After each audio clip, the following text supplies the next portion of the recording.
Shalom, bien-aimés dans le Seigneur, grande est notre joie de nous retrouver pour notre méditation au pied du Grand Roi. Nous sommes le mercredi 4 décembre 2024 et nous vous saluons au nom de notre Seigneur et Sauveur Jésus-Christ. Pour notre méditation ce jour, nous allons lire un texte dans l'Évangile selon Matthieu. Nous lirons Matthieu chapitre 6, le verset 21, dans deux versions. Louis II nous dit « Car là où est ton trésor, là aussi sera ton cœur ». Et Parole de vie 2017 nous dit « Oui, là où tu mets tes richesses, c'est là aussi que tu mettras ton cœur. » Centre d'intérêt. Centre d'intérêt, tel est le thème de notre méditation de ce mercredi 4 décembre 2024. Bien-aimés dans le Seigneur, chaque être humain possède des richesses diverses, connues ou inconnues. Ces richesses, nous les avons obtenues de Dieu, des autres ou de nos propres efforts. Lorsque nous connaissons des richesses, nous connaissons nos richesses, eh bien, elles constituent notre centre d'intérêt. Nous faisons tout pour les conserver, nous faisons tout pour les développer. Ces richesses peuvent être physiques, matérielles, morales ou même spirituelles. Le texte de ce jour nous interpelle quant à ceux ou ces centres d'intérêt. En effet, ces centres d'intérêt nous captivent notre âme et peuvent influencer toute notre vie positivement ou négativement. Voilà pourquoi nous devons veiller sur ces centres d'intérêt afin qu'ils ne nous apportent pas plus de peine que de joie. Voici quelques leçons que nous tirons de ce verset du jour. Première leçon, le chrétien et les richesses. Dans Marc chapitre 10, verset 23, la Bible dit « Jésus, regardant autour de lui, dit à ses disciples « Qu'il sera difficile à ceux qui ont des richesses d'entrer dans le royaume de Dieu. » Bien-aimé dans le Seigneur, Dieu a rempli la terre de richesses. Il a donné la possibilité à l'homme de s'en procurer à travers particulièrement le travail, même si d'autres emploient d'autres voies.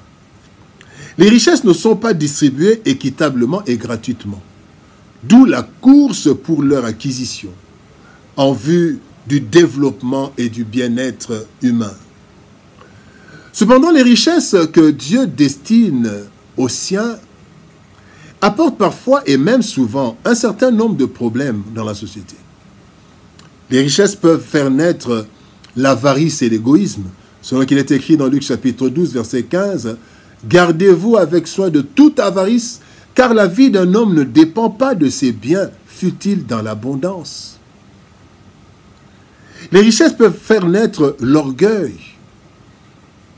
1 Jean 2,16 nous parle de la convoitise de la chair, la convoitise des yeux et l'orgueil de la vie, parce que nous possédons.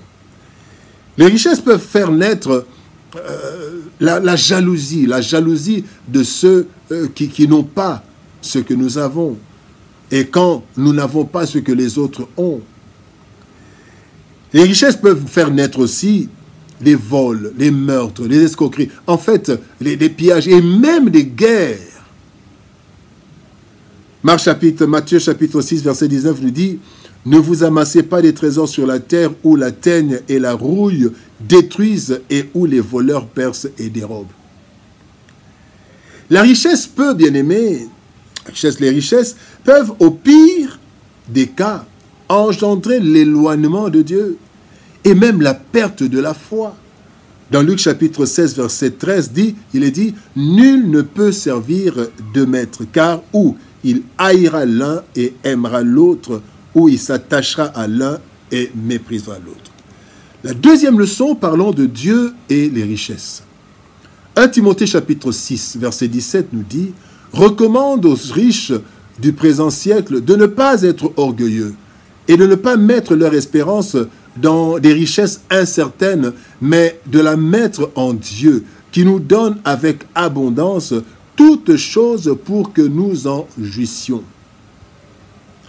Bien, Seigneur, Dieu n'est pas contre les diverses richesses.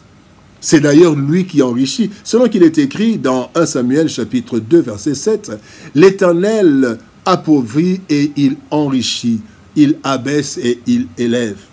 Toute richesse, bien-aimée, devrait être soumise à deux lois fondamentales. La loi de l'amour pour Dieu et la loi de l'amour pour le prochain. Ainsi, toute richesse doit être orientée vers 1. La gloire de Dieu, selon 1 Corinthiens chapitre 10, verset 31, où il est dit « Faites tout pour la gloire de Dieu ». Toute richesse devrait être orientée vers des actes de générosité. Hébreux chapitre 6, verset 10 nous dit « Dieu n'est pas injuste pour oublier votre travail et l'amour que vous avez montré pour son nom, ayant rendu et rendant encore des services aux saints, cela en utilisant les richesses. » Les richesses doivent être orientées vers la préparation de l'éternité. La Bible dit dans Matthieu chapitre 25, versets 34 à 35, « Alors le roi dira à ceux qui sont à sa droite, « Venez, vous que mon Père bénit, recevez le royaume que Dieu vous a préparé depuis la création du monde. En effet, j'ai eu faim et vous m'avez donné à manger. J'ai eu soif et vous m'avez donné à boire. J'étais étranger et vous m'avez accueilli. » Évidemment, avec les richesses. Troisième leçon, notre attitude face aux richesses. Matthieu chapitre 6, versets 19 et 20 nous dit « Ne cherchez pas à posséder beaucoup de richesses sur la terre. Là, les insectes et la rouille détruisent tout. Les voleurs entrent dans les maisons, ils volent. Mais cherchez à posséder beaucoup de richesses auprès de Dieu. Là, les insectes et la rouille ne détruisent rien. Les voleurs n'entrent pas et ne peuvent pas voler. » Bien-aimés dans le Seigneur, nous avons besoin de richesses pour vivre, pour la vie. Cependant, lorsque nous nous concentrons sur elles, nous risquons d'en faire une idole, des idoles. Et notre cœur risque de trop s'attacher à ces richesses au point de nous éloigner de Dieu. Ainsi, les richesses doivent engendrer en nous 4 attitudes principales. Première attitude, c'est une attitude de reconnaissance et d'action de grâce. La Bible dit dans 1 Thessaloniciens chapitre 5, verset 18, « Rendez grâce en toutes choses, car c'est à votre égard la volonté de Dieu en Jésus-Christ. » Deuxième attitude, c'est une attitude d'humilité. 1 Corinthiens chapitre 4, verset 7 nous dit, « Car qui est-ce qui te distingue? Qu'as-tu que tu n'aies reçu? Et si tu l'as reçu, pourquoi te glorifies-tu comme si tu ne l'avais pas reçu? » Troisième attitude, une attitude de générosité.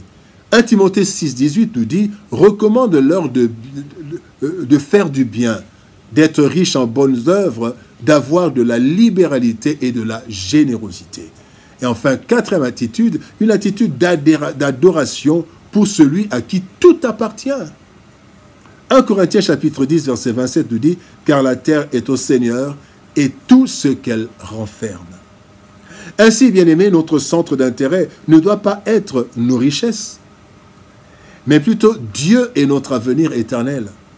Alors, nous serons agréables à Dieu. Parce que là où se trouve notre trésor, là sera notre cœur.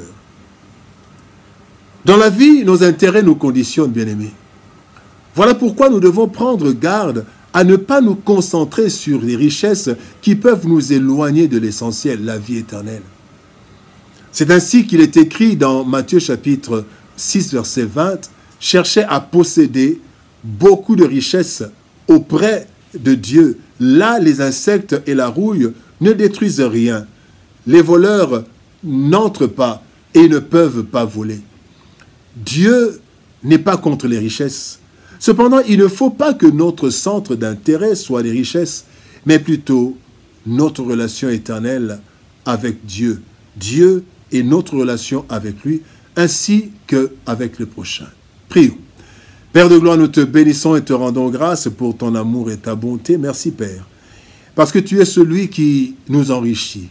Et tu ne veux pas, Seigneur, ô Dieu, que nous puissions avoir comme centre d'intérêt nos richesses, mais toi et notre vie de demain. Aide-nous, Seigneur de gloire, à orienter nos richesses vers toi et vers la générosité envers le prochain.